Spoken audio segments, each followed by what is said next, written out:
এই মানুষগুলোকে আমি দেখেছি, এই যে যেটা বললা যে প্রবাসী শ্রমিকদের, আহারে আহারে কি সহজ কি সরল। হ্যাঁ,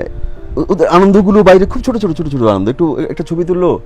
একটু কথা বললো, একটু দেশের কথা শুনলো, আর বিদেশে শো করতাম, একটা বাংলা একটা গান শুনলো, একটু নাটক দেখলো, মুগ্ধ হয়ে যায়। কি এই লোকগুলো সবচেয়ে বেশি বঞ্চিত, যখন যায় ধাক্কা দিয়ে ফেলে দেয়, একটা পূরণ করতে পারে না, ফর্ম ফিল আপ করতে পারে না, এয়ারপোর্টে একটা লোক নাই এগিয়ে দেবার, ডেস্ক আছে, ডেস্কে কোনো লোক নাই, আসার সময় ওর লাগেজটাই, ওর যে সুটকেস নিয়ে আসে বেচারা সারা বছর ধরে কেনাকাটা করে বাবার জন্য, মার জন্য, সন্তানের জন্য, সবচেয়ে ধাক্কা দিয়ে ফেলে ওটা, কি আছে ভেতরে যায় না, ভেঙে চুরে যায় কিনা, এবং এত অবহেলার দৃষ্টিতে তাকায়। আমার ওই যে কেন বললাম কথাটা, আমার হচ্ছে পর্যবেক্ষণ বিষয়টা আমার অনেক বেশি, এটা রিপোর্টিং এর কারণে, যেহেতু জার্নালিজম করতাম আমি অ্যাজ